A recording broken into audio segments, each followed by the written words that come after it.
Les doy la más cordial de las bienvenidas. Yo soy Elizabeth Esparza, invitada y colega de la Cátedra Freudiana y Lacaniana Sinaloense. En esta ocasión, digamos que me tocará presentar a nuestra querida invitada, pues en este evento tan maravilloso que el día de hoy presenta pues la Cátedra Freudiana y Lacaniana Sinaloense. Eso es en coordinación con escuelas de educación secundaria. Y pues, como ya les había comentado, les damos la más cordial de la bienvenida a este encuentro de conversación que es posible entre profesores, docentes y psicoanalistas.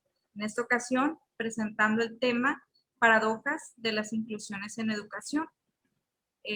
Este tema nos lo va a amenizar nuestra querida anfitriona Lisbeth Ahumada Genet, a quien a continuación les voy a presentar. Este es su currículum. Lisbeth es psicóloga, psicoanalista, miembro de la Asociación Mundial de Psicoanálisis y de la Nueva Escuela Lacaniana. Cuenta con especialización en psicología con orientación psicoanalítica. Es directora del CID Bogotá, donde además dirige la antena Infancia y Juventud, grupo asociado al Instituto del Campo Freudiano de París. Presidenta del 10º ENAPOL de este año 2021, Lo Nuevo en el Amor, modalidades contemporáneas de los lazos. Además es autora de diversas publicaciones en libros, revistas, impresas y digitales. Dentro de sus valiosas contribuciones, encontramos la más reciente obra titulada Inclusiones y Segregaciones en Educación. Encuentros entre docentes y psicoanalistas, donde se incluye su capítulo El Imperio del Mundo.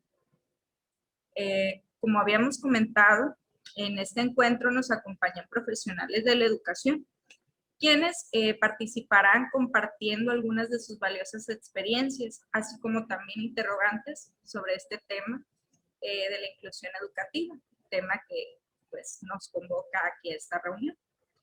Daremos inicio, por ello, con las palabras de apertura a cargo de la responsable de esta jornada de conversatorios y además directora de la Escuela Secundaria Emancipación del Pueblo, turno vespertino, la maestra Pilar Santoyo.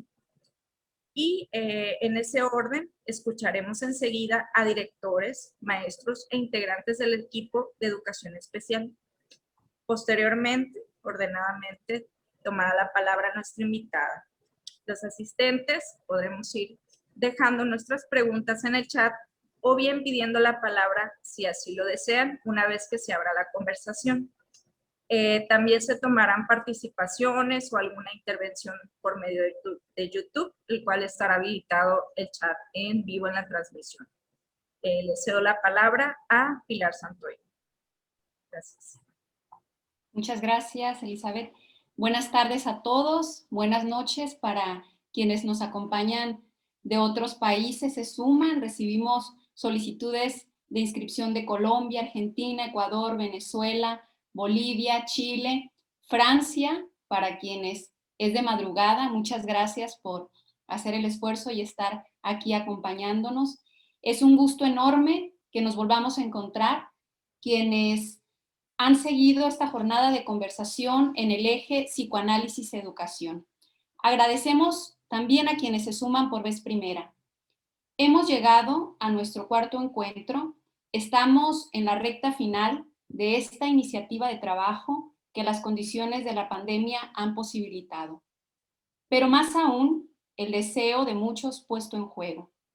Por eso, anhelamos que lo que aquí se ha inaugurado no concluya y sea un punto de partida para el establecimiento de un lazo sólido entre profesionales de la educación y psicoanalistas. Aprovecho el espacio para agradecer a Carlos Varela, el responsable de la Cátedra Freudiana y Lacaniana Sinaloense, este espacio de formación que hace ya más de 20 años promueve el psicoanálisis de la orientación lacaniana. A la Nueva Escuela Lacaniana de Ciudad de México por haber respaldado esta iniciativa de trabajo y otorgarnos su auspicio. Ha sido un soporte muy valioso para toda esta jornada de trabajo. al colectivo docente de la Escuela Secundaria Emancipación del Pueblo, que nos aportan sus valiosas experiencias de trabajo, mi equipo de trabajo, por seguirle apostando a la conversación. Especialmente agradezco al equipo de la Mesa Técnica de la Secretaría de Educación Pública y Cultura del Estado de Sinaloa, que hoy se han sumado también. Maestro Mauricio, ojalá esté por aquí, muchísimas gracias por estar con nosotros.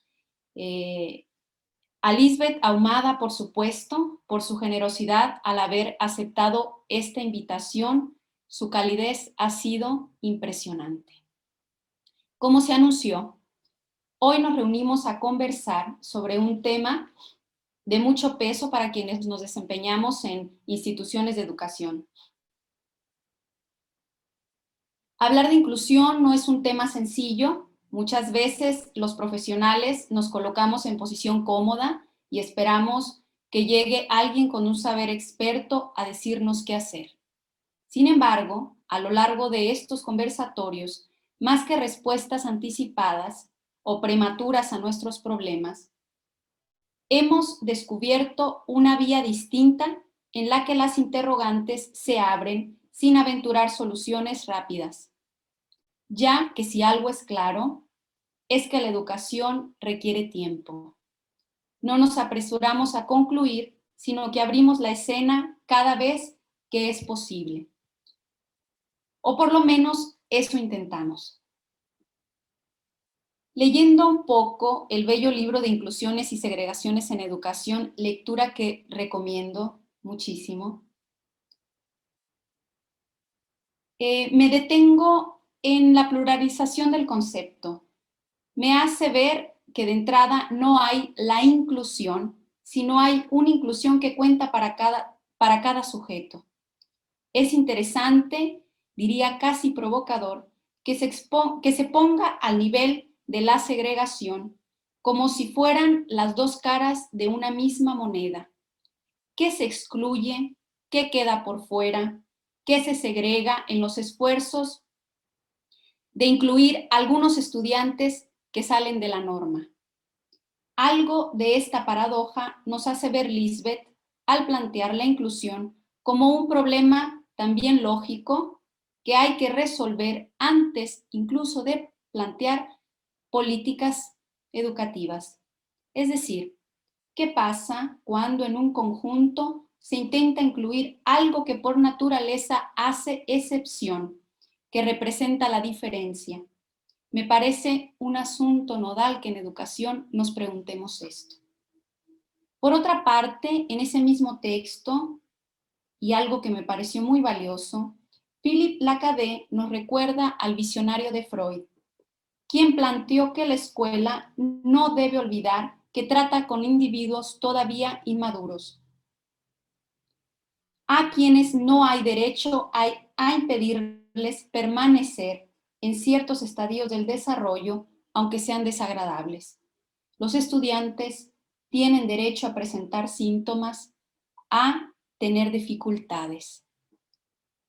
Nos invita a imaginarlos como sujetos que llegan a la escuela como si estuvieran solos, pero con ciertos objetos que les sirven de apoyo.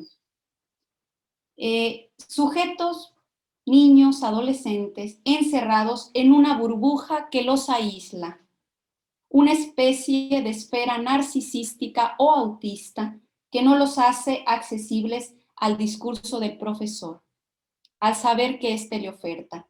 Pues bien, ¿cómo agujerear esa esfera en la que muchos estudiantes están encerrados? Me parece una gran pregunta que es necesaria hacernos. Y bueno, cierro esta participación de mi parte compartiéndoles una bella metáfora que descubrí hace algunos años y que muestra la posición que comúnmente asumimos los adultos con respecto a los jóvenes. Y es que los conflictos entre adolescentes y adultos se sostienen en un malentendido básico: la creencia de que todos deben subirse al mismo tren para evitar descarrilamientos. Este pasaje se encuentra en el libro El tren de los adolescentes. Agradezco a todos por estar aquí. A continuación, cedo el espacio a la maestra Lourdes, directora de una escuela secundaria de la ciudad de Culiacán, Sinaloa, colega de trabajo, que va a tener un espacio para tomar la palabra. Gracias. Buenas tardes, con la venia de los asistentes. Gracias, maestra Pilar, por la invitación y gracias a las personas que están aquí, que van a hacer posible enriquecer esta experiencia tan maravillosa que es educar. Voy a resumir mi experiencia en 4 palabras en esta dinámica. La voy a resumir en formación, tensión, atención e inclusión, que han sido todos estos años de servicio. La primera parte, su servidora es egresada de escuela, su formación inicial fue en escuelas formadoras de docentes. Cursé la licenciatura, pero no me dieron elementos en aquel momento para atender a los jóvenes que tengan alguna discapacidad. Pasó mi proceso de formación, tenía 4 años trabajando, recuerdo, tranquilo, aprendí, porque en los primeros 3 o 4 años se aprende a ser un buen docente, pero hubo algo muy curioso. En ese momento empiezan a incorporar a los jóvenes a la escuela regular con todas las discapacidades. Oh, sorpresa, viene la otra parte, mi tensión. Yo no tenía elementos de formación inicial para hacer adecuaciones curriculares, para comprender la dimensión de cada una de las discapacidades que tenían los jóvenes. Entendía su derecho, entendía muy claro que es un ser humano que tiene derecho a la educación, pero también me quedaba muy claro que yo no tenía los elementos para brindarles lo que ellos se merecen. Un ejemplo muy claro, ¿no? En uno de los grupos pusieron 5 jovencitas que no escuchaban y algunas de ellas tampoco hablaban, ¿no? Para comunicarme con ellas fue todo un reto. Un grupo de 55 estudiantes, donde pones a 5 personas que no escuchan y no hablan, yo no me podía comunicar con ellas. No sabía cómo hacerlo. Me decía, nos dieron una orientación de 2 sesiones antes de una persona de educación especial, pero con 2 pláticas no están los elementos necesarios para darle la atención que ellas se merecen. No, ahí está. Escucha. ¿Es conmigo? Pilar. Sí se escucha, un poco cortado, pero ahí la vemos. Porque aquí no se ve la imagen, no sé si ustedes me ven. Sí se ve, maestra. Sí la miramos, bueno, maestra. Continúa entonces. Yo no los veo, pero voy a continuar, ¿no? Ahí fue un gran reto de cómo planificar, cómo atender a los jóvenes en esa parte de la atención que ellos se merecen. Aprendimos en el camino a tratar una discapacidad tras otra, porque fueron sembrando los jóvenes en los diferentes grupos. Cada vez que llegaba un joven con una diferente discapacidad implicaba un estado de tensión muy fuerte para mí como docente y para también el resto de los compañeros, porque no teníamos los elementos. Entraron jóvenes con síndrome de Down, con problemas de aprendizaje, una diversidad de discapacidades, y nosotros sin un conocimiento porque no nos dieron esas bases en la escuela normal. El concepto de inclusión siempre me ha causado ruido, ¿no? Porque mis 15 años como docente, el sumarlos y darles lo que se merecen para que fuese realmente parte del grupo, fue un gran reto. Con mis compañeros comentábamos, nos poníamos a la hora de planificar cómo les estás haciendo tú para darle la atención que este joven se merece. Hubo una serie de resistencias y al momento, después de tantos años, todavía me encuentro que esas resistencias están presentes en las escuelas. cómo hacerle. Una experiencia, tuve 9 años, estuve 15 años en el grupo, posterior me fui 9 años como asesora técnica a la secretaría, y cuando capacitaba a los docentes también se presentó esa experiencia de las preguntas que dicen los compañeros maestros, cómo este nuevo enfoque académico, cómo vamos a hacer las adaptaciones curriculares para atender a los jóvenes como se merecen, ¿no? Fue una nueva atención, cómo decirle a los otros docentes que estaba capacitando cómo poder atender a los jóvenes y todos esos retos. Y el reto que estoy viviendo ahorita, que sigue siendo parte de mi intención con la atención en la inclusión, es como directora. Me sigo topando con una serie de situaciones de cómo incluir realmente, y más ahorita en el periodo que estamos de pandemia, es un reto muy, muy grande, porque no tenemos en este momento del espacio de USAID, que es la unidad que nos dé el acompañamiento, no tenemos ahorita personal, porque la Secretaría no nos ha designado personal, y están los docentes en ese estado de tensión tan fuerte, de que no saben cómo mandar las adecuaciones curriculares. Una, porque no conocemos a los jóvenes.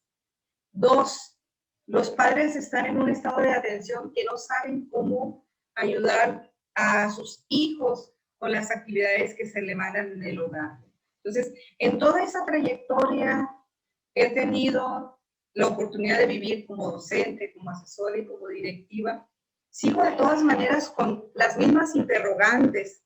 Dice, ¿qué voy a hacer para atender sus necesidades de aprendizaje? Fueron en mis inicios y sigue siendo ahorita como directivo.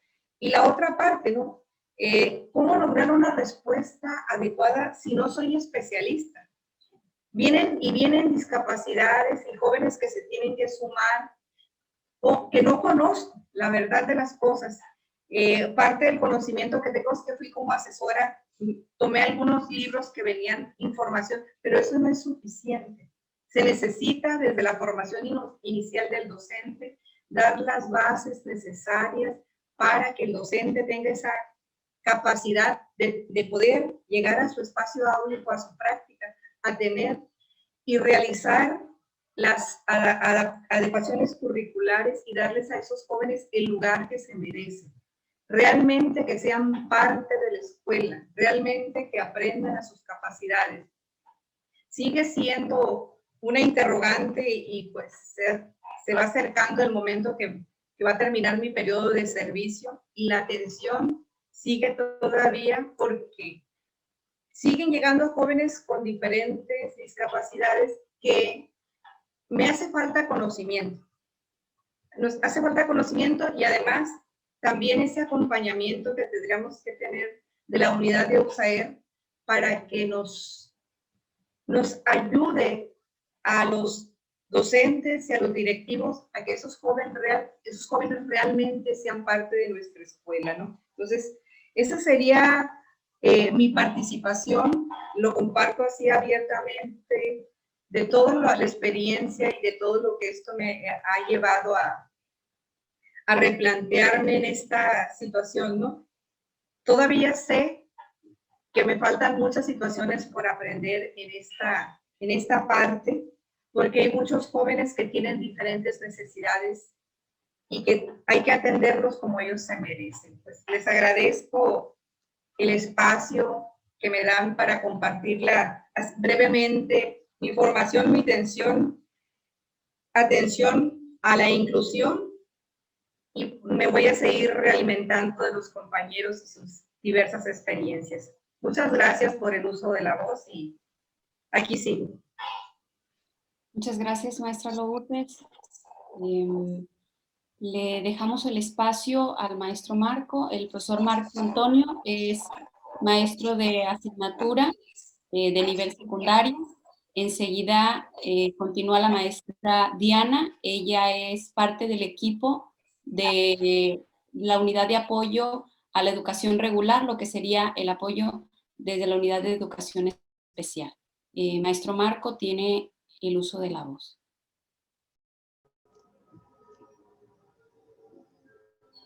Sí, muchas gracias, maestra. Buenas tardes a todos y gracias por el espacio. Sí me escucho ahí, ¿verdad?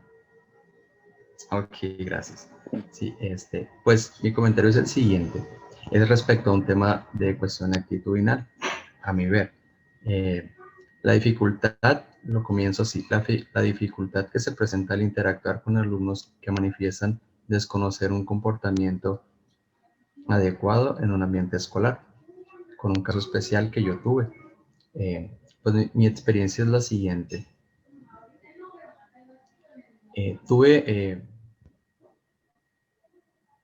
al inicio, a mi experiencia que tuve fue la poco nula participación de un estudiante, el cual manifestó no interesar en mi materia desde el inicio porque me lo hizo saber. No es un alumno atendido por el equipo de educación especial, pero su comportamiento sí implica un reto para la mayoría. Al parecer tiene un diagnóstico de hiperactividad, pero no hay claridad sobre su condición. Durante todo el trayecto que me tocó a mí atenderlo, pues pasaron muchas situaciones, muchas estrategias que se implementaron, que implementé para poder intentar incluirlo de una manera más amena a la clase, cosa que no se tuvo éxito. Me parecía que este alumno hacía ver que hay cosas en las que ya no podemos hacer nada. Mi sorpresa fue que al presentarse la pandemia y continuar trabajando a distancia, este alumno comenzó a mostrar interés por la materia. Mandaba sus trabajos y hasta saludos cuando se le atendía, situación que me dejó muy sorprendido. A mi ver, creo fue una situación de llamar la atención. Y eso creo que es lo que pasaba en mi clase con los demás compañeros. Y al momento de cambiar esa situación, estar en su casa, pues creo que dejó de tener esa necesidad y por eso creo que cambió. Pero esa es mi experiencia, mi comentario sobre el tema.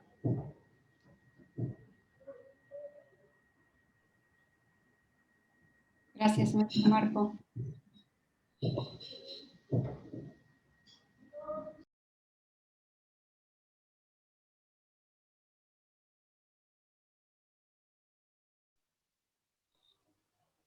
¿Puedes activar tu micrófono, Diana? Continúo. Sí. Bueno, yo soy maestra de apoyo de la Secundaria Emancipación del Pueblo en el turno vespertino y mi participación es para compartirles un caso de un alumno que es atendido por USAER. El alumno Juan es un alumno que cursa el segundo grado de educación secundaria. Tiene 15 años, por lo que se considera que tiene un rezago leve por su edad, debido a las reprobaciones que ha tenido en educación primaria. Se inicia la atención por parte de USAER con el propósito de darle el seguimiento a la atención que él ya recibía en primaria. Es un alumno tranquilo, en algunas clases se muestra participativo e interesado, pero en otras se le muestra un desinterés. Los docentes de las asignaturas lo conciben diferente al resto de los alumnos, saben que su comportamiento y su desempeño es diferente a los demás. Se realizó una evaluación diagnóstica donde se rescatan diferentes aspectos, se logró concentrar y la hizo por sí solo. Tiene buen nivel en cuanto a asignaturas básicas como español y matemáticas. Tiene disgrafía, es decir que su letra es poco legible en ortografía, uso de mayúsculas y demás. En el área de comunicación, el alumno presenta algunas deficiencias a nivel semántico, morfosintáctico, para construir las oraciones con sentido, y pragmático. Su léxico expresivo y receptivo presenta un desarrollo avanzado con respecto a su edad cronológica, tiene un vocabulario sofisticado, utiliza palabras poco comunes para el contexto de la escuela, del resto de los alumnos. Presenta cierto déficit en la comprensión de las relaciones semánticas. Por ejemplo, en la definición de términos abstractos, semejanzas y diferencias verbales y en la comprensión del lenguaje figurado.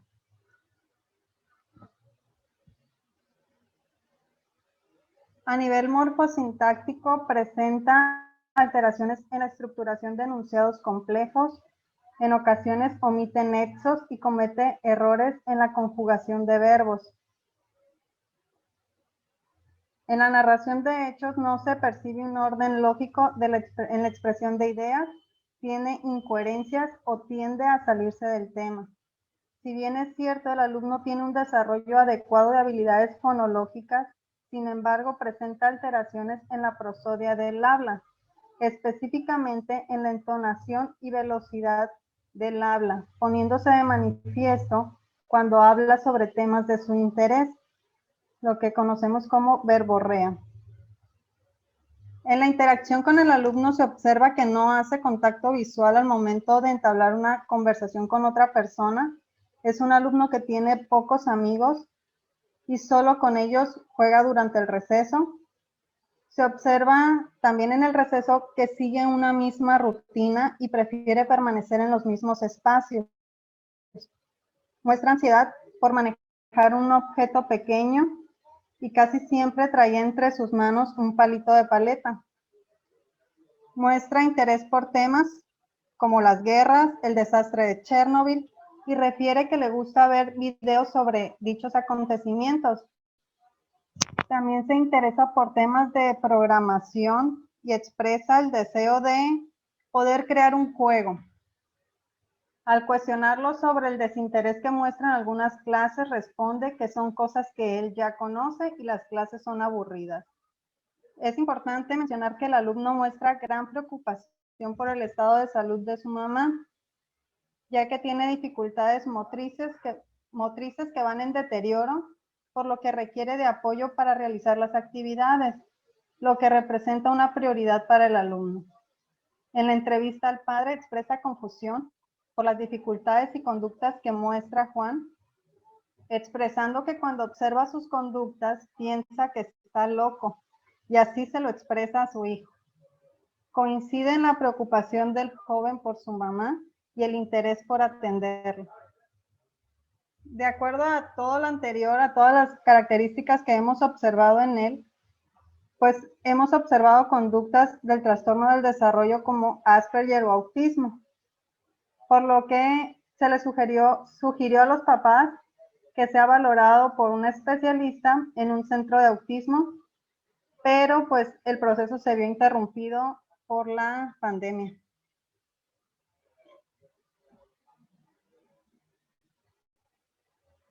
Y estamos en eso. Ahorita el alumno pues trabaja medianamente, o sea, necesita el apoyo de su mamá y trata de cumplir en medida de sus posibilidades. Gracias, Diana. No es sencillo tomar la palabra en estos espacios, sobre todo porque se compromete algo de la posición de cada uno en las participaciones. Yo por eso aprecio mucho y agradezco que tengan el valor de compartir en estos espacios sus experiencias, sus dificultades, sus preguntas. Se los agradezco mucho, compañeros. Y bueno, dejo el espacio para Lisbeth, que a continuación pues tiene su participación. Muchas gracias. Primero que todo, me sumo al agradecimiento que acaba de hacer Pilar Santoyo a los maestros y coincido plenamente en el reconocimiento que hay que hacer cada vez que alguien toma la palabra. Agrego también un cálido y grato agradecimiento por esta invitación que me hacen de la Cátedra Freudiana y Lacaniana Sinaloense en nombre de Pilar Santoyo para compartir el trabajo que allí desarrollan tan diligentemente y que verdaderamente me ha interesado mucho. Quisiera comenzar planteándoles algo relativo a que creo que nunca, como ahora, es tan claro y tan manifiesto el planteamiento de Freud relativo a que la educación es una profesión imposible. Hay distintos modos de valorar, de entender esta afirmación, pero hoy podemos hacerlo a la luz de que es imposible que la intención de quien enseña obtenga el resultado previsto en quien aprende. Este circuito que se pretende cerrado entre enseñar y aprender está irremediablemente quebrado y allí se sitúa la imposibilidad. Creo que esto resuena vívidamente en los maestros que realizan acciones encomiables para producir esa línea imaginaria que va de quien enseña a quien aprende, constatando que no hay relación simétrica, unívoca entre ellos, más bien una radical asimetría.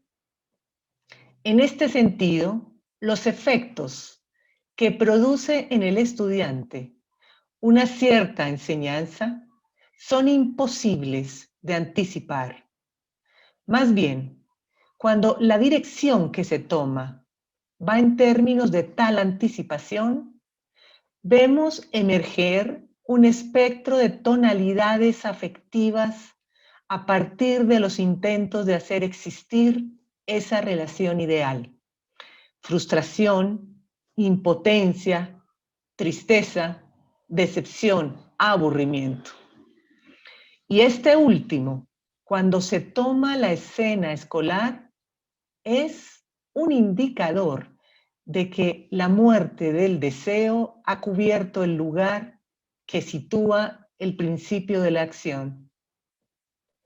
Y cuando ello ocurre, vemos la desesperación por encontrar incentivos de todo tipo para la reanimación de la vida, de la alegría. Y de allí las múltiples ofertas, por ejemplo, de cursos motivacionales, con la idea de insuflar aire para la circulación del deseo por fuera de la esfera subjetiva. Ciertamente los fracasos son estrepitosos al colocar esperanza en ello. Y es que el fracaso es el correlato de la esperanza, dado que ésta resulta de la espera, de la autentificación, de la acción por la vía del otro.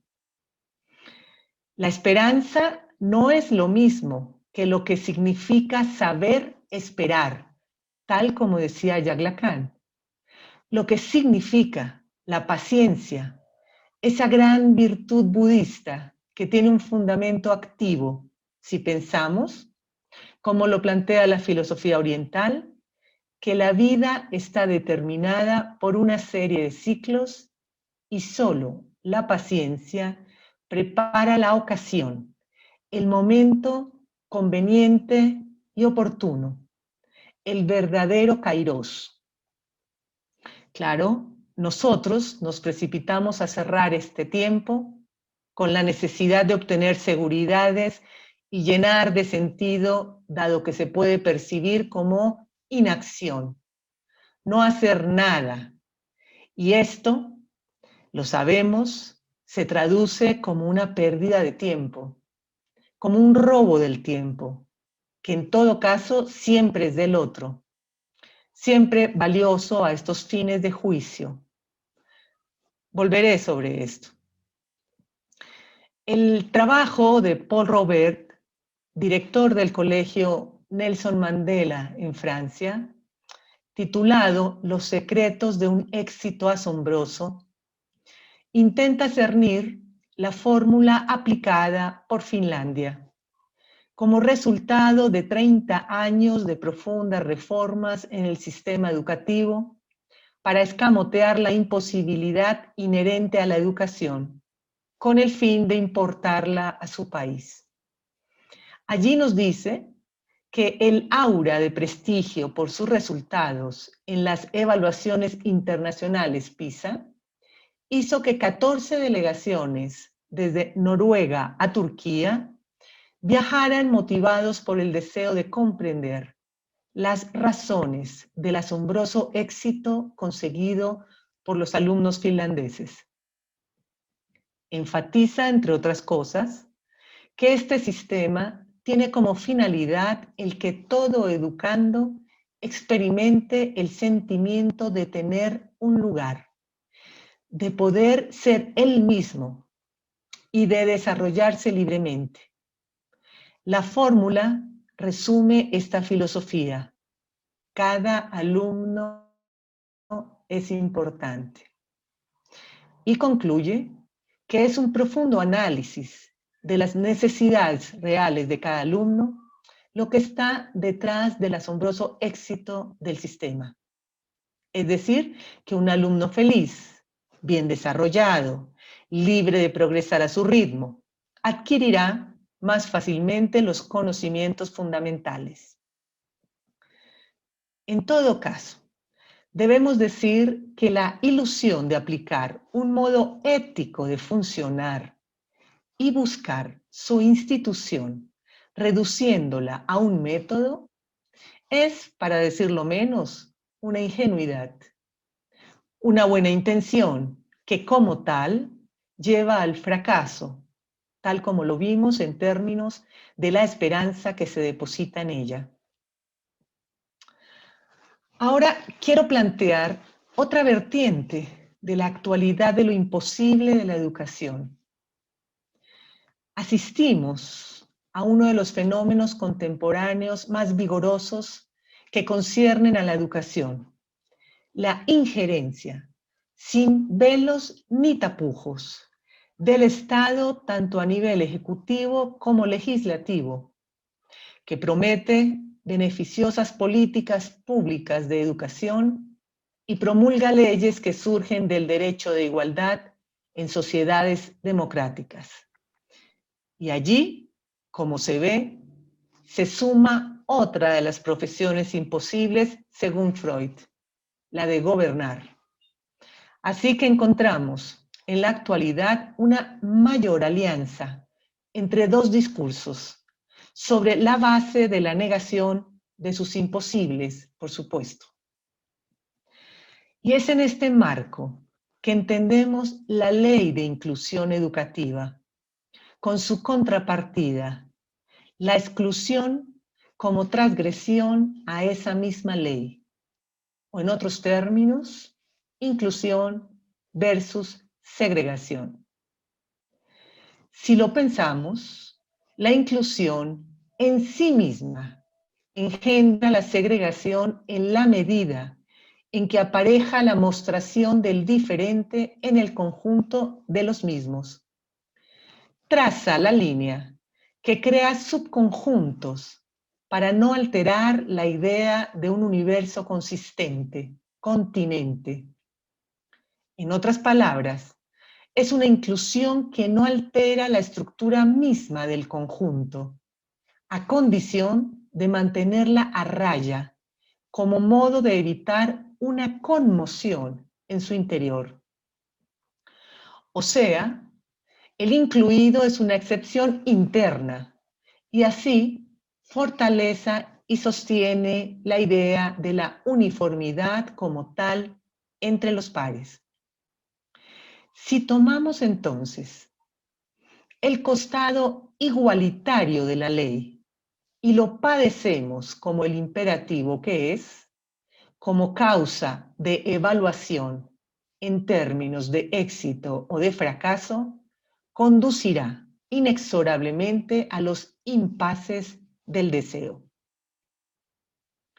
Por ello, es necesario entender que las intervenciones, las acciones que van en dirección de hacer inexistir el conjunto uniforme, producen efectos de no todo igual, que permite introducir la idea de que no hay la inclusión con mayúscula, tal como recordaba Pilar respecto del texto que está en el libro de inclusiones.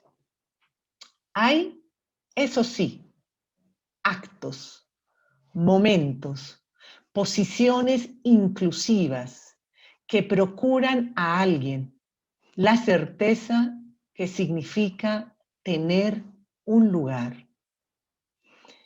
En este sentido, ello va de la mano de la importancia de crear las condiciones para alojar ese irreductible del gesto o de la conducta del otro, siempre diferente. Tal como lo dijera el escritor francés Marcel Schropp en El arte de la biografía, de su libro El terror y la piedad. Una biografía solo es una obra de arte si describe las anomalías, el quiebre singular e inimitable de alguien. A eso llama la rareza de cada uno, que rompe con cualquier espejismo de igualdad.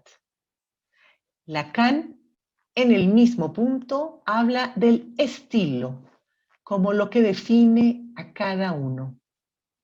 Podemos entonces decir, todos sí, pero cada uno con su rareza. Así se incluye cada vez, una y otra vez, sin pretender una determinación regular y estandarizada de la acción. El objetivo de la inclusión no es borrar la diferencia, la rareza, y hacerla parecida a los más parecidos, reabsorbiendo el imprevisto que su presencia ocasiona. No. Si hay un deseo que se ofrezca vacante para quien detenta la condición de insubordinado de la educación, entonces crea la posibilidad de la contingencia de un buen encuentro para otro. Digamos simplemente que mantener la tensión entre la rareza y la uniformidad brinda un intervalo desde el que se opera y permite sostener el deseo de saber, la conquista de la experiencia y la erradicación del aburrimiento. Quiero ahora darles una lectura posible, entre otras, de la cuestión de la ley de inclusión que ya rige en casi todos los países, tanto de América como de Europa. Para ello quiero aludir a una de las más importantes contribuciones que introdujera Jacques Lacan en el campo del psicoanálisis. Esta es la de esclarecer la articulación entre el deseo y la ley, barriendo con la idea de que el sujeto se origina en la prohibición, que se desea porque se prohíbe. Justamente, lo que Lacan demuestra es la profunda solidaridad entre el deseo y la ley, al punto de llamarla deseo-ley, en el nudo en que responden a un mismo movimiento, que es el que va delineando la relación con la falta.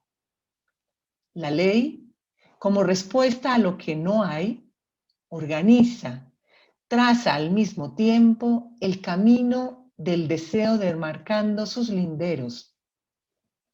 Es la cara de la ley que indica el camino. Por aquí sí se puede. El ser hablante es alguien expuesto en su existencia a la falta, motor mismo de la vida del deseo. Así que ley y deseo se encuentran en esa búsqueda que abre las posibilidades para el sujeto en la realización de su deseo. Pero, en efecto, este frente, si se quiere, del deseo-ley, se erige como movimiento que perturba la vitalidad cuando hablamos que hace de barrera frente a una opaca zona de un goce como conformismo estático, y que introduce esa zona opaca de un goce, el malestar que se experimenta como mortificación y padecimiento. Es entonces en el entrecruzamiento del deseo y de la ley que podemos encontrar una chance para reconocer el modo propio de situar el deseo de dar un lugar a quien no es conforme, no contra la ley, sino a pesar de ella, o sea, usándola para ir más allá de sus cánones. Es un uso positivo de la ley para el deseo. Esto implica otro tiempo diferente al de la demanda, un tiempo singular que se camufla, se viste de docilidad en ese tiempo del otro. El tiempo de los protocolos, de las demandas de autoridades, de las demandas de los padres, de la evaluación, etc. Y de tener que responder a ello, de esto saben los maestros. Pero también encontramos que hay algunos que hacen existir otro tiempo, el de la pregunta que resuena en el intervalo, en los intersticios de la demanda, en los vacíos de sentido siempre común, dando cuenta de que lo que está allí como principio de acción regular puede ocasionalmente ser encapsulado, desactivado, introduciendo el enigma que inspira y que puede contagiar a otros a renovar su relación con la causa de enseñar, a ejercer una búsqueda alegre de los modos de inventar, cada vez para que la inclusión produzca efectos en un sujeto siempre a verificar. Es, me parece, de lo que da cuenta la maestra Lourdes, cuando hace las preguntas relativas a lo que otros esperarían, al fundamento mismo de esa espera, de la acción correspondiente. ¿Cómo hacer?, se pregunta ella. Pregunta que introduce una pequeña rebelión que sugiere que la respuesta no es unívoca, porque tal vez no está escrita y hay que escribirla una y otra vez. Y si es posible, mantenerla como herida abierta, renovándola, dado que se encuentran múltiples y diversas respuestas, cuando de la singularidad de cada estudiante se trata. Es el caso de la sorpresa del maestro Marco Antonio, que enseña otra lengua en inglés y que se interesa por el efecto que produce en un joven la mediación de la pantalla en su relación con el entorno educativo, con su maestro y sus compañeros. Y sí, podemos pensar que para este joven es necesaria una cierta distancia frente a lo que parece vivirse como una excesiva presencia del otro. Y esto a tal punto que lo aligera en sus modos de relacionarse hasta enviar saludos. La sorpresa del maestro es el índice de la división subjetiva en la medida en que el saber no alcanza para prever el acontecimiento afortunado. El saldo de la experiencia se refiere, entre otros, a la importancia de pensar, una vez retome la presencialidad, si lo hace, ¿de qué manera instalar la distancia necesaria que le permita al alumno acercarse al otro sin el costo desbordado de la angustia? Se abre un tiempo de elaboración colectiva. Ahora bien, lo que Diana maestra de apoyo en la Unidad de Educación Especial, nos relata, hace pensar en el valor que debemos darle a lo que emerge como un signo, que como Lacan lo define, es aquello que significa algo para alguien. Es decir, aquello que cumple una función subjetiva vital, que tiene una significación absoluta.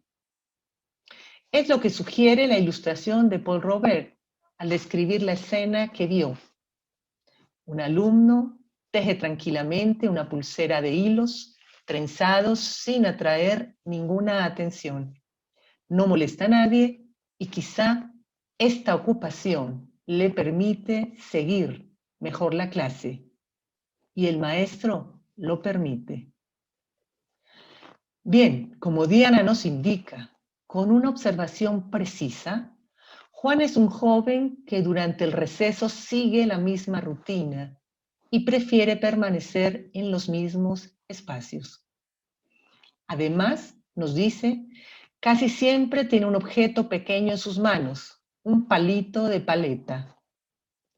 He ahí signos de que los espacios y el palito son requeridos por él para cumplir una función reguladora de mitigación, de drenaje del malestar. Esa observación importa en la medida en que saber eso dosifica los intentos apresurados por sacar lo que se entiende como los obstáculos de una relación con el otro y no como facilitadores de esa posible relación. Es una gran diferencia. También nos habla de sus intereses y de lo que según el acento que se ponga puede concebirse como limitaciones o como alcances. Por ejemplo, ustedes acordarán conmigo que hay quienes envidiarían a Juan por tener 3 amigos. Pensarían verdaderamente que 3 amigos es una enormidad. A veces cuesta, digámoslo, alcanzar la amistad de al menos uno. Por ello, la mirada sobre el déficit siempre es una mirada comparativa, estadística, que pone el énfasis en lo que cuenta para el otro y no lo que cuenta para el sujeto. Es una torsión. Partir de lo que hay y concebirlo como una conquista de entrada, algo a lo que se llegó con un enorme e incesante esfuerzo. Los intereses de Juan plantean la necesidad de pensarlos, de elaborarlos colectivamente, porque si nos detenemos en ellos, podemos observar una cierta idea del otro para él y al mismo tiempo un campo de exploración de otras maneras de ampliar y diversificar esta versión catastrófica, explosiva y contaminante que actúa sin discriminación. Imaginen ustedes a este jovencito que muestra un interés por las guerras y por los grandes desastres nucleares. El de Chernóbil, por ejemplo, catalogado como el mayor. A partir de allí, y sumado su interés por los videos y su proyecto de crear él mismo un videojuego, es posible pensar que son elementos que han ido configurando un campo localizado y específico de su atención. Soportado en él, se puede acercar a los acontecimientos del mundo, más allá de los acontecimientos singulares, y en cierto sentido, intervenirlos. Es claro entonces que el deseo de saber cómo incidir de la manera conveniente a partir de los puntos de apoyo más o menos constituidos y que no siempre dejan a los niños o jóvenes en un buen lugar, es una posición ética que implica sostener el vaciamiento de todo narcisismo y reconocer en el otro el modo singular en que ensaya una y otra vez, sin pausa, las vías para acercarse al otro. Es una ética que garantiza que no es posible aburrirse cuando se trata de estar a la altura de inventores natos. Poner la manera propia al servicio de la manera singular del otro, niño o joven.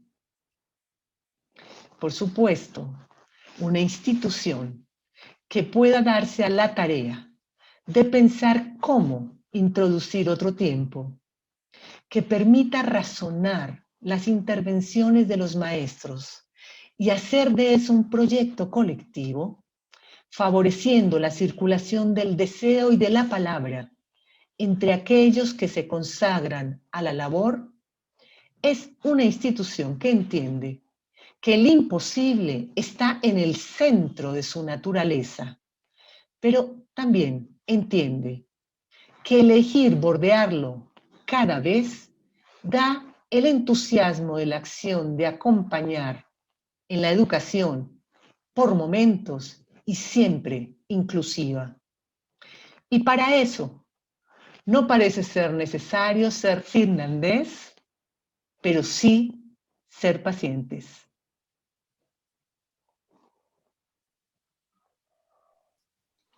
Muchas gracias, Lisbeth. Hay muchas cosas que quedan por comentar, por compartir, por seguir aportando. Me gustaría, ahora abrimos el espacio a la conversación. Si alguien tiene alguna intervención que quiera hacer, puede aprovechar este espacio para tomar la palabra. Los maestros que ya compartieron sus experiencias, si alguna inquietud generó esta exposición de parte de Lisbeth, o alguien que quiera tomar la palabra.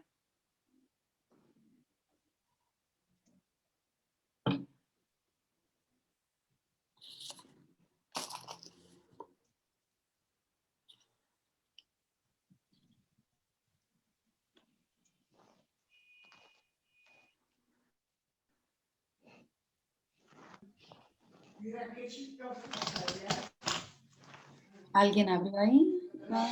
Adelante, sí, maestra, adelante, maestra Lourdes.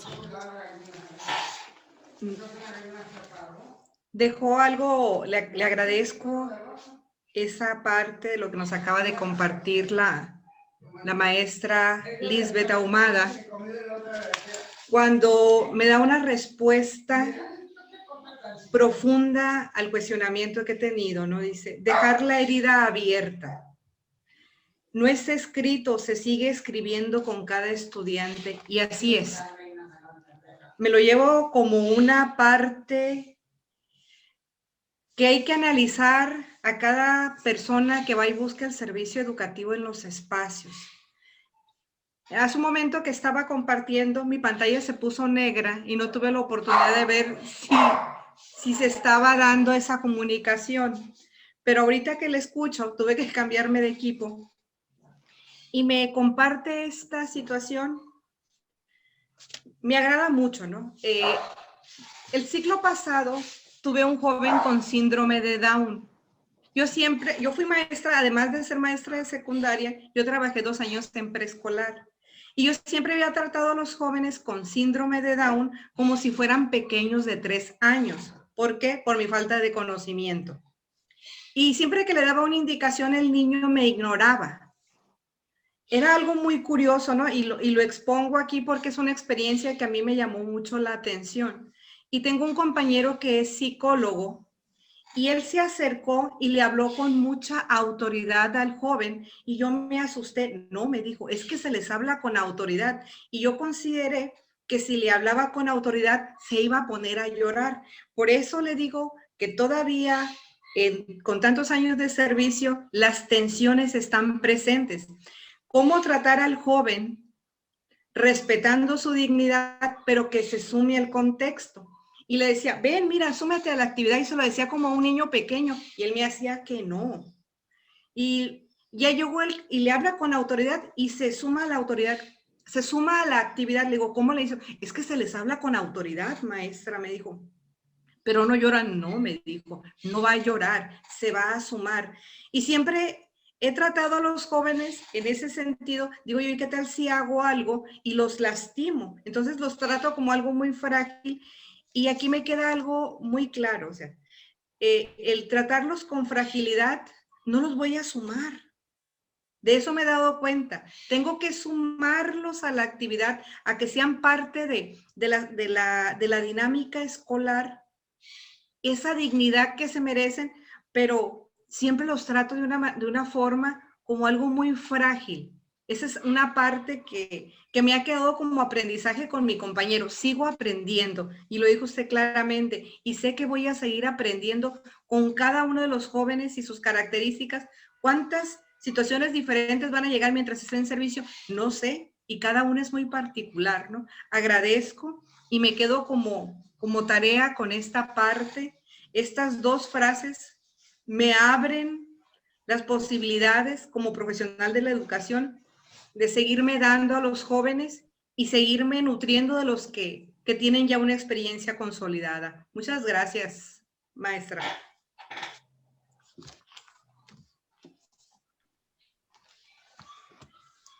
Muchas gracias, maestra. A usted, porque finalmente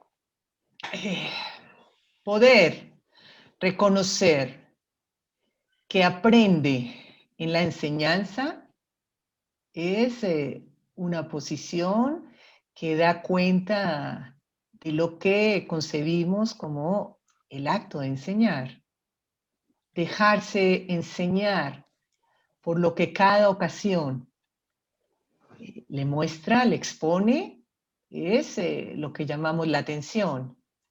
Y déjeme decirle que yo soy muy amiga de la atención, no la atención afectiva, cuando decimos el clima está tenso y no. La atención que generalmente es fecunda porque no permite que se cierre, ni a un costado ni a otro. La atención que introduce un intervalo y que no se reduce a declarar una respuesta. Esa atención.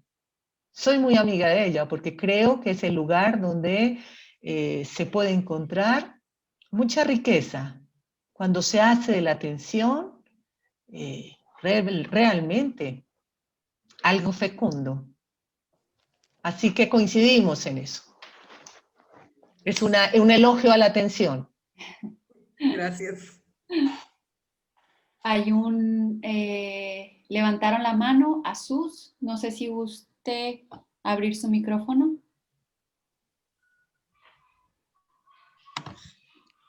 Buenas tardes, buenas noches ya. Muy cuestionada desde todos los planteamientos que se han hecho. Yo soy maestra de básica primaria aquí en Colombia y estoy en una institución educativa liderando el proyecto de inclusión, entre comillas, y de alguna manera el acercamiento al psicoanálisis me ha permitido y de alguna manera también he podido como crear una nueva mirada sobre la inclusión.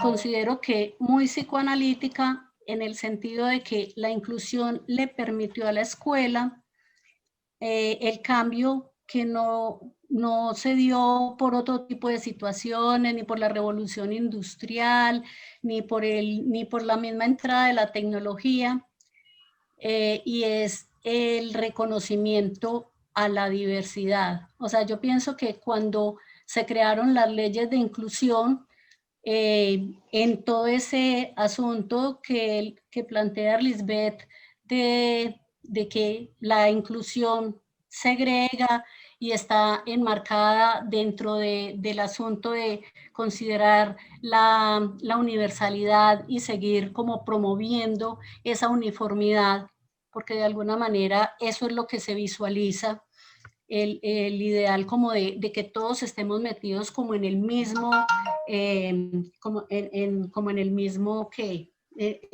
empaque.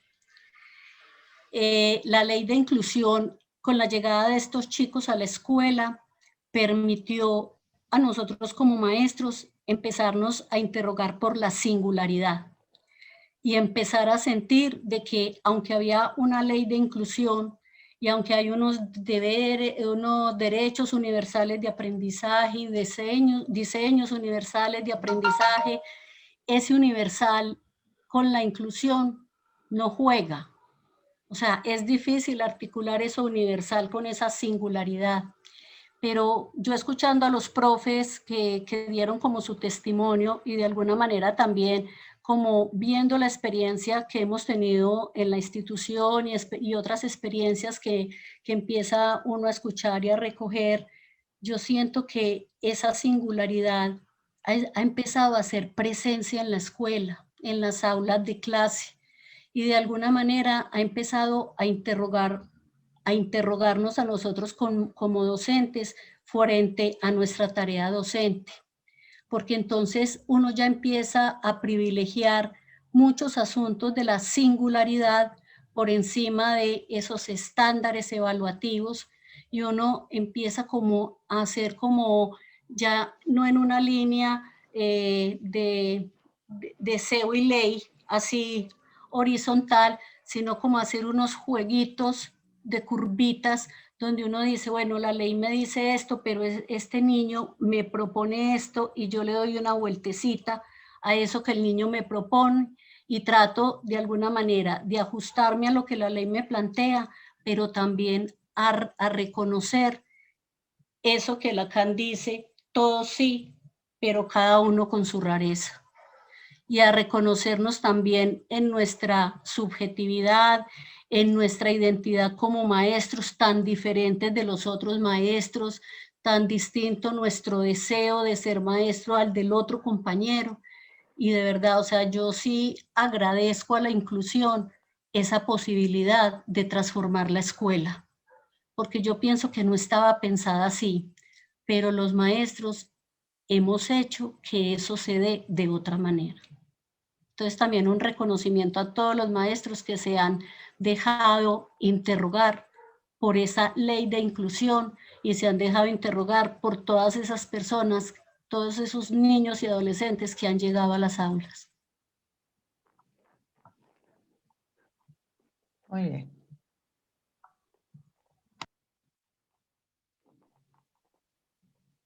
Muchas gracias.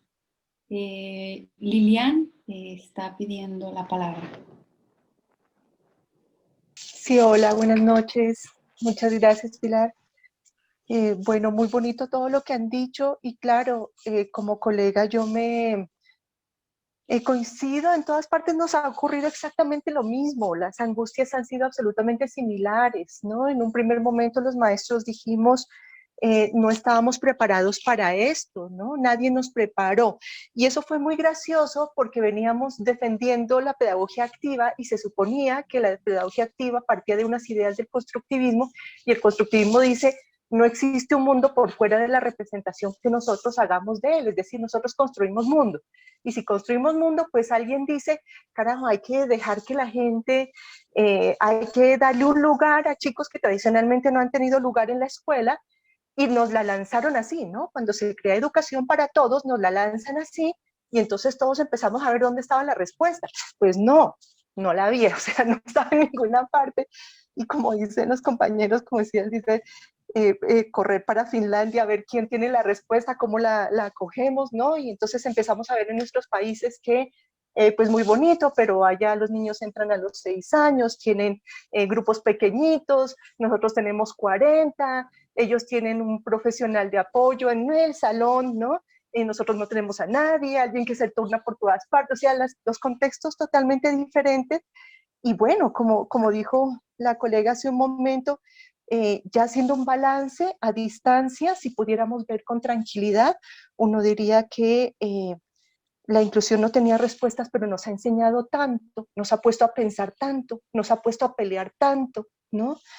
y eso ha reportado cosas. El asunto de la singularidad es una cosa importantísima porque es que eso nos está advirtiendo que si no podemos ver al niño con los mismos ojos con los que veníamos viendo a los demás. Es decir, si estamos adecuados a una lógica de la normalidad, ¿qué hacemos haciendo lo mismo? ¿Qué hacemos metiendo a los niños que no quieren acogerse a esa lógica de la normalidad, a la lógica de lo normal?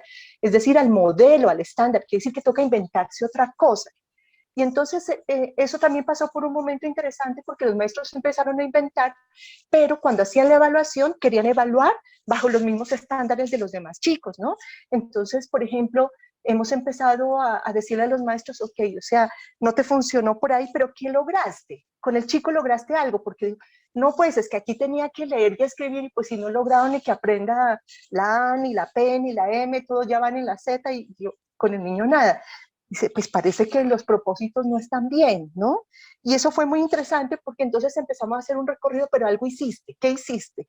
Dijo, no, pues yo logré que el niño, por ejemplo, cogiera el bus, pudiera identificar el que es correcto y empezamos a llevar un registro desde lo que hoy se llama la teoría de la capacidad, es decir, no hacer énfasis en lo que no se puede, sino en lo que en lo que puede, en la capacidad del sujeto, que también de por medio está la capacidad del estudiante, porque como maestros nos toca enseñarle al Estado que la norma toca cambiarla cuando ya no nos está funcionando, que los estándares de la evaluación sirven sí para unos, ¿no? O sea, una cosa es pretender que todos tengamos algo y otros pensar que lo vamos a lograr de esa manera. Eso es una ingenuidad infinita. Entonces es necesario pues trabajar con los chicos y tratar como de estar abierto a lo posible, ¿no? Porque estas ideas de hacer las evaluaciones, este niño hace, este niño no hace, eso es pensar que el niño es culpable de algo, que está mal en algo, y no pensarlo en la lógica de la diversidad. Es que lo diverso significa pensar que estas formas de ser y estar en el mundo son parte de lo que le acontece a lo humano.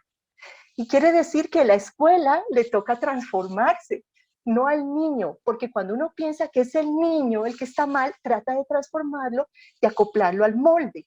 Cuando la escuela empiece a pensar que tal vez nosotros no estamos viendo con los mejores ojos, o sea, unos ojos con muy buena voluntad, pero nosotros mismos pensamos que nos perdemos la oportunidad de ver con otros ojos y otras oportunidades, de pronto podemos encontrarnos cosas bellas, puede ser interesante.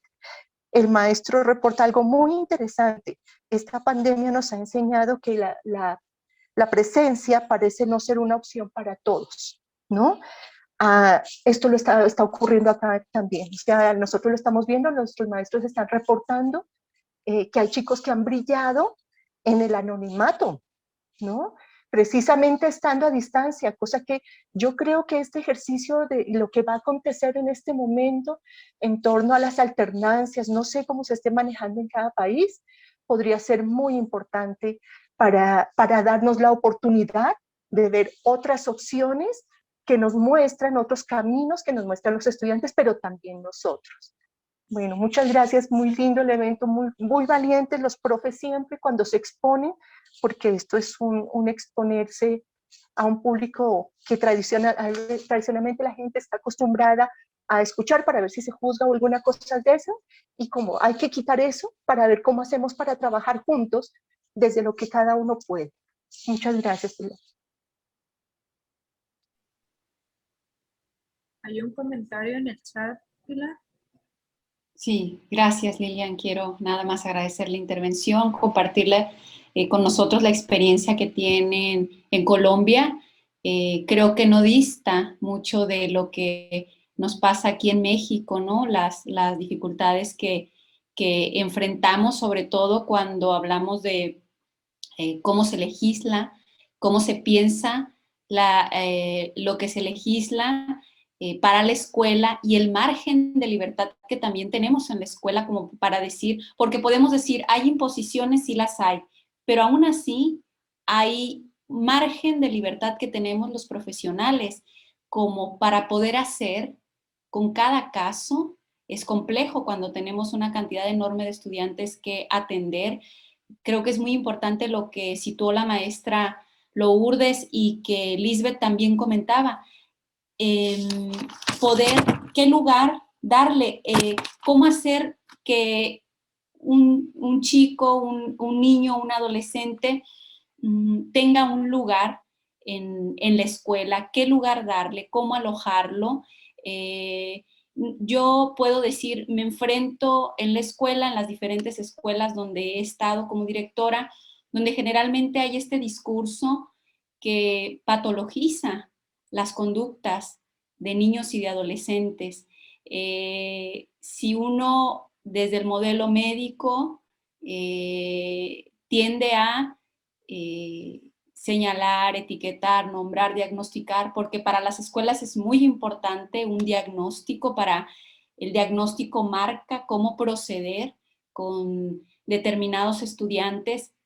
Es como cuestionarnos también qué hacemos desde ese lugar donde damos una categoría, nombramos antes siquiera de escuchar al estudiante. ¿Qué hace Diana, por ejemplo? Da el espacio, más allá de las pruebas que aplican el equipo de USAER, para escuchar. Los entrevista, conoce, ahí pudo conocer los intereses del alumno, de Juan, y se puede hacer algo con eso desde otro lugar. Entonces, se le da un lugar distinto al lugar que se le pudiera dar desde el discurso médico, psiquiátrico, muy, muy presente en las escuelas en nuestro contexto. Por eso estos espacios yo valoro mucho, ¿no?, que se presten, porque los maestros se prestan a esto, ponen aquí su interés, ponen sus inquietudes, sus angustias, sus malestares, y poder encontrar este diálogo es, creo, muy pacificador también para quienes trabajamos en instituciones de educación, ¿no? De poder ver un poco las vías de por dónde, no las respuestas a modo de protocolo, sino ver que con cada caso hay que reinventar la escuela para poder alojar a los estudiantes. No es cosa sencilla, pero es algo que podemos hacer, y creo que aquí damos cuenta de ello. Había una pregunta en el chat y enseguida damos la palabra a Juan Carlos. Hola Lisbeth, muy interesante tu trabajo, me aporta Silvia Durán, me aporta elementos de gran riqueza, muchas gracias. Quisiera preguntarte si puedes profundizar un poco sobre el aburrimiento, esa pequeña gran muerte. En particular, podría ser el aburrimiento una objeción del estudiante al sistema, y qué nos podrías comentar cuando ello puede desembocar en la desescolarización o fobia escolar. Hola Silvia. Creo que el aburrimiento es uno de los grandes efectos de la modernidad. Jacques Alain Miller lo sitúa en el siglo XII. El aburrimiento inicia o surge como tal a partir de la emergencia de la universidad. Es un estudio muy interesante que me ocupa hace un buen tiempo. Escribir sobre la universidad con su correlato de aburrimiento. Es impensable antes de la universidad ver a un discípulo aburriéndose con un maestro en la Grecia clásica o con un maestro oriental. El bostezo hace parte de la modernidad. Yo lo decía, Silvia lo plantea en términos del estudiante. Yo lo planteaba, hablaba del educador, hablaba del maestro. Sin embargo, podemos decir que tiene la misma estructura, porque el aburrimiento es una señal del colapso del deseo. Es decir, es cuando la fuente del deseo se agota, una de las tonalidades afectivas, y a veces la mayor, lo escucho mucho, es el aburrimiento. Cuando toma esto la escena, toda la escena escolar, es decir, incluido el estudiante o el maestro, lo que tenemos es un achatamiento, si se quiere, de ese margen donde circula el aire del deseo. Y esto introduce en general o modalidades de actuaciones, búsquedas intempestivas, bruscas, que no le hacen bien al sujeto a posteriori, tratando de recorrer algo, de hacer algo que de nuevo inocule algo de oxígeno. Sin embargo, me parece que cuando logramos subjetivar el aburrimiento como una señal para cada quien de que el extravío del deseo se asoma, podríamos tal vez tomarlo como señal y hacerla operativa. Si lo tomamos como un indicador, si se quiere, personal, de decir algo cedí en lo que tiene que ver con mi deseo. Algo detuve en lo que tiene que ver con mi movimiento. Algo imaginé en lo que tiene que ver con otra dimensión. Algo puse en términos narcisísticos en lo que tiene que ver con otro tipo de reconocimiento. En fin, si logramos hacer de eso una señal, realmente creo que se puede convertir en otra cosa, porque el aburrido es alguien que se encuentra muchas veces con la desesperación del vacío, del sinsentido, y puede trastocar ese ánimo que podría parecer pasajero en algo mucho más duradero. Así que creo que es un esfuerzo. Lo mismo pasa con los niños. Cuando un niño se aburre e intentamos rápidamente buscar los alicientes para distraerlo, efectivamente tendríamos que ubicar ese aburrimiento como que algo está indicando respecto del deseo del niño. Y qué bueno sería que el niño mismo pueda tomar eso como un indicador. Cómo pasar ese momento sin que se detenga demasiado en la vida. Es eso, ¿qué hacer con el aburrimiento? Que es lo que escucho de mayor manera en los docentes, tengo que decirlo. Aburrirse con lo que hace. Lo he pensado así, Silvia.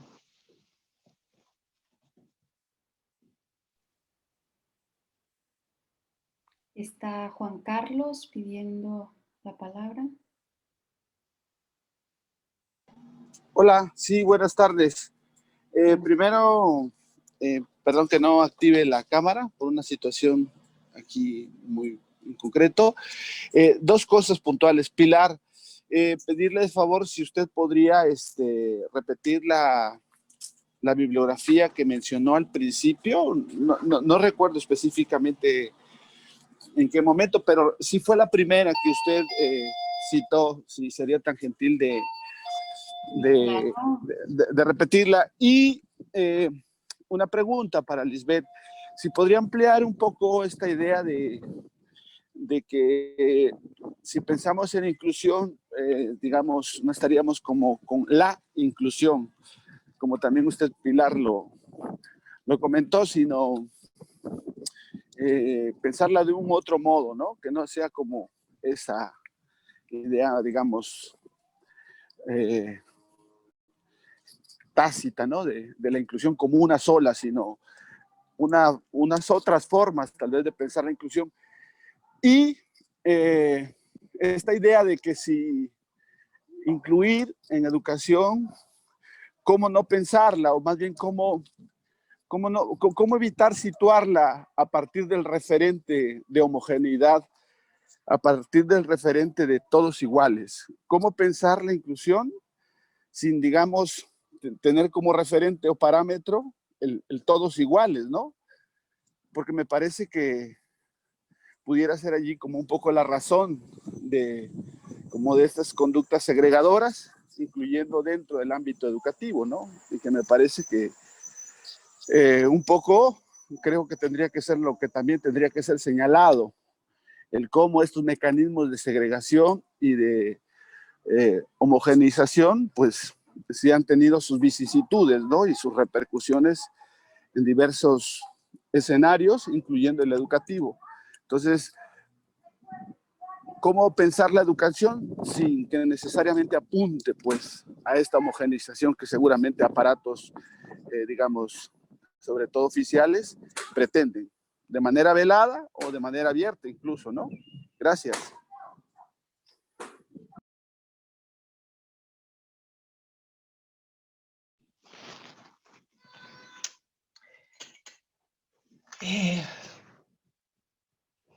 Pienso que es necesario, si una institución tiene la posibilidad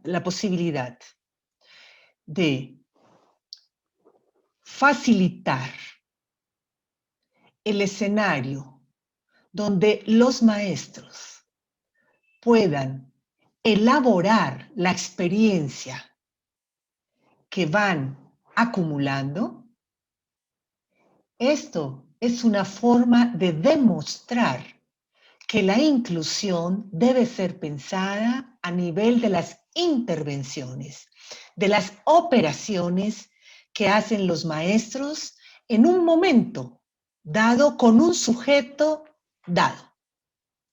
Y creo en el texto, no sé, Juan Carlos, si te referías a ese texto que citó Pilar, de inclusiones y segregaciones en educación. Aquí hay coautoras, como Lilian Caicedo que acaba de hablar. Hay un cúmulo allí de experiencia de maestros que indican esa dirección, que no es posible plantear el ideal de la inclusión sino a partir de momentos oportunos, convenientes, para que el sujeto logre el efecto de, por fin, tengo un lugar.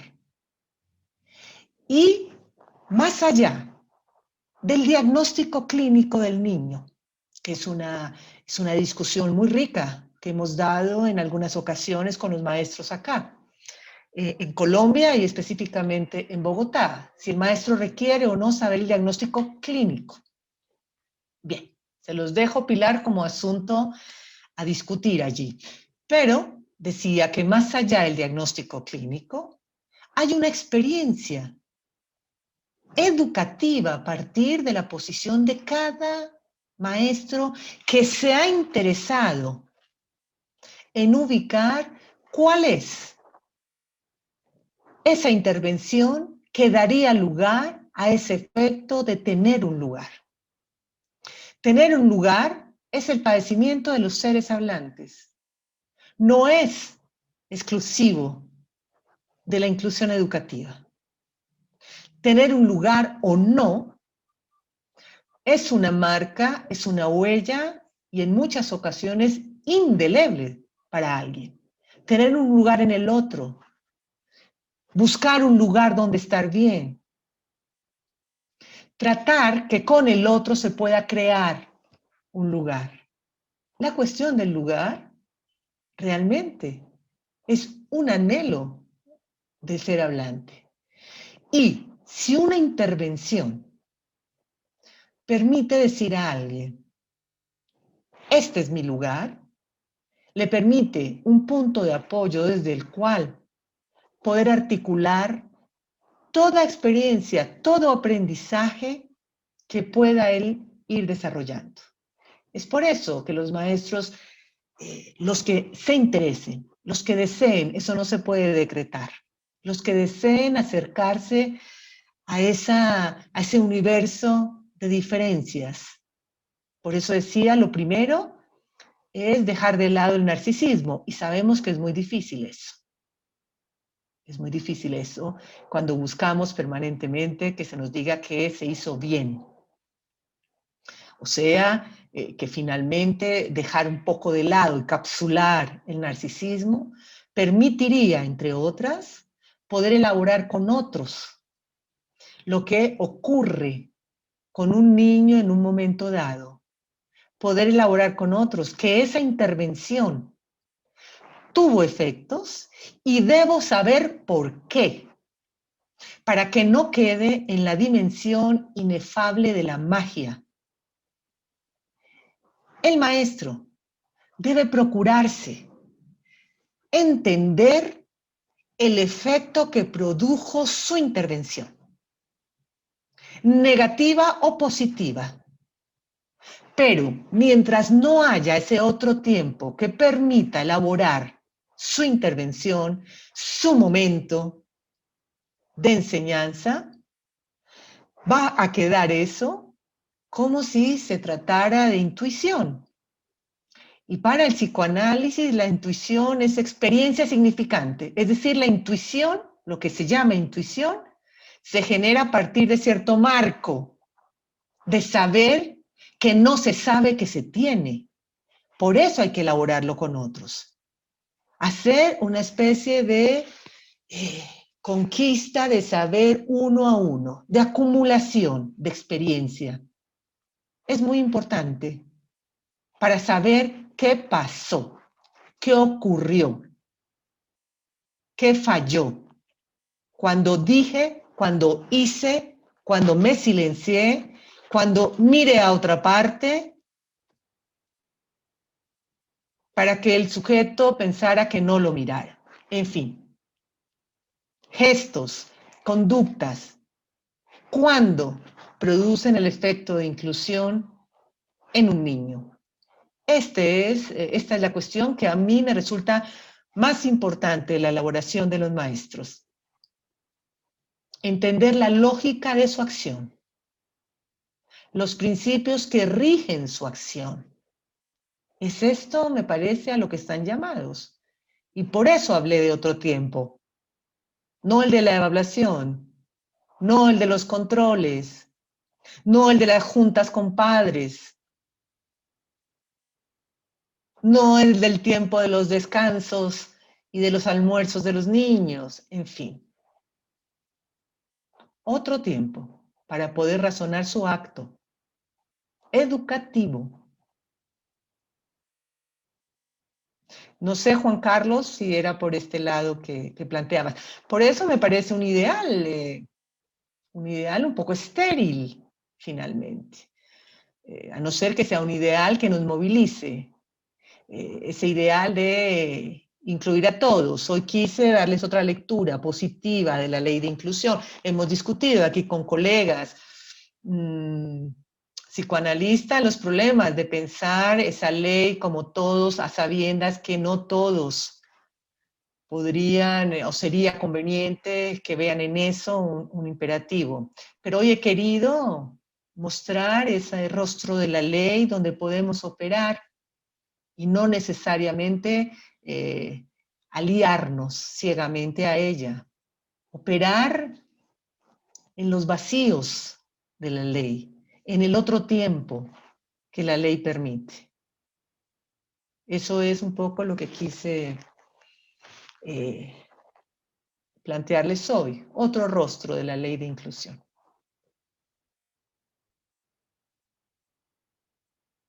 No sé, Juan Carlos, si se trataba un poco de esto, si algo te digo. No, muchas gracias. No, muy bien, porque me parece que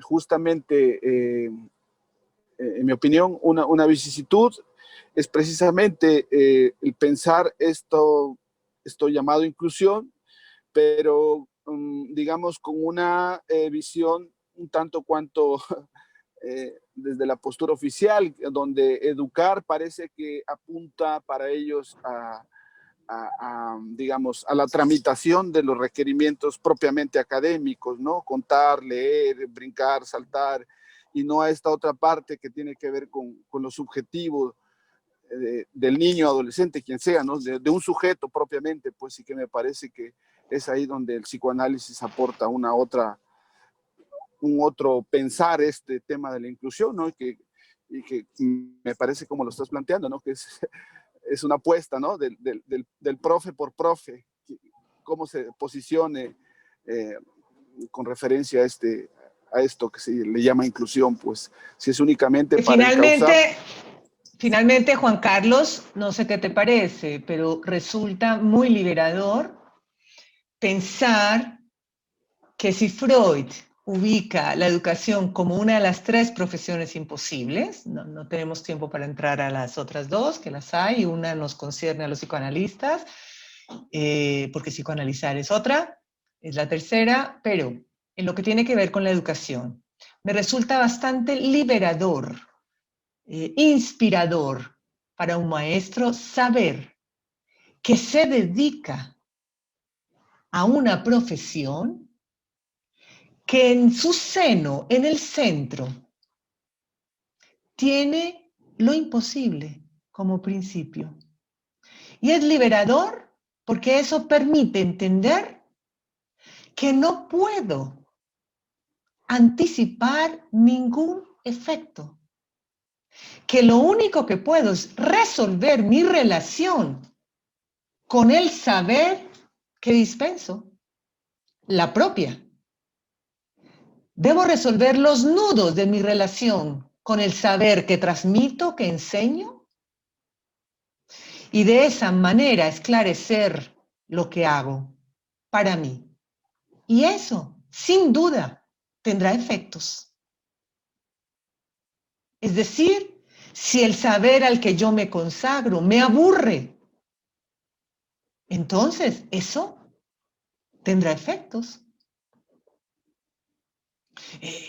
Si el saber al que yo me consagro me inspira a saber más, entonces eso tendrá efectos. O sea, fíjense que es un imposible muy interesante, porque en vez de atar las manos, las libera.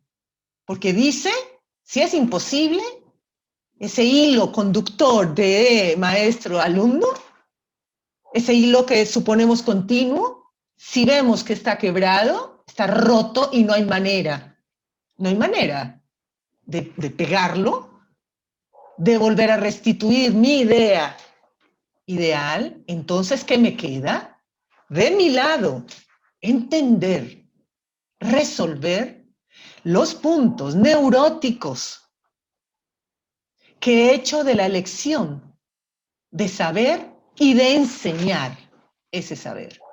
Eso queda de mi lado.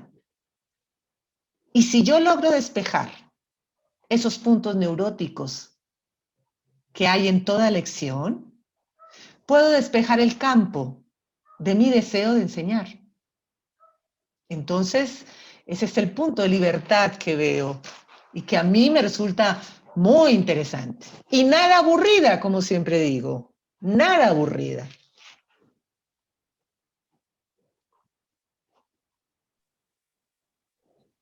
No sé si hay otra participación, alguien, ya no veo manos levantadas.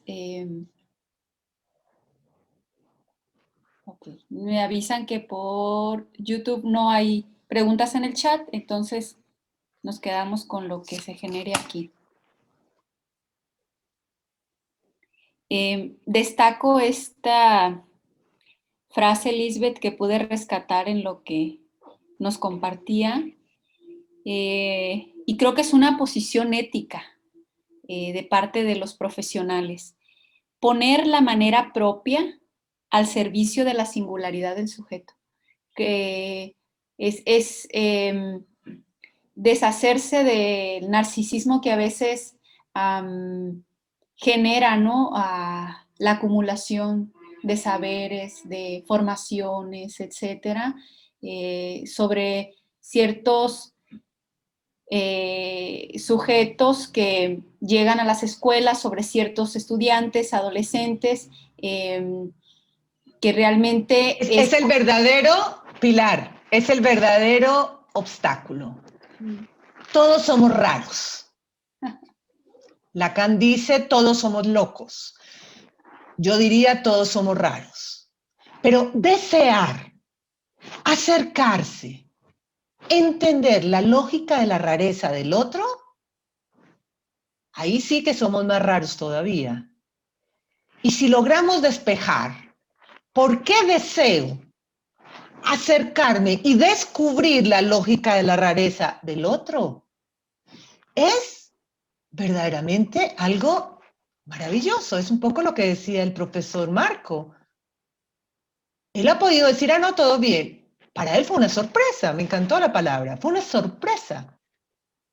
Es decir, el saber que él tiene no le alcanzó para entender qué pasó con este joven. Y cuando hace esa sorpresa, ya dejó de aburrirse, porque esa sorpresa lo invita a preguntarse, ¿y qué fue esto? Y tiene por delante esa apuesta de ver cómo va a ser si ese joven vuelve presencialmente, cómo va a ser para que viva esa presencialidad con una distancia. ¿Cómo va a ser? Si ya descubrió que hay algo allí que aligera a este jovencito. Así que solo te quería decir que si partimos de que todos somos raros, hay algunos raros que quieren poner su rareza, su estilo, al servicio de la rareza del otro. Y hay que despejar por qué. Siempre está un fundamento de nuestra vida neurótica para eso, para decir, y cuando lo despejas, puedes liberar el deseo. Y insisto, porque es muy importante, no te aburres. Pero si tu deseo no va por esa vía, imagínate. Claro. Esa es la frase, todos somos raros.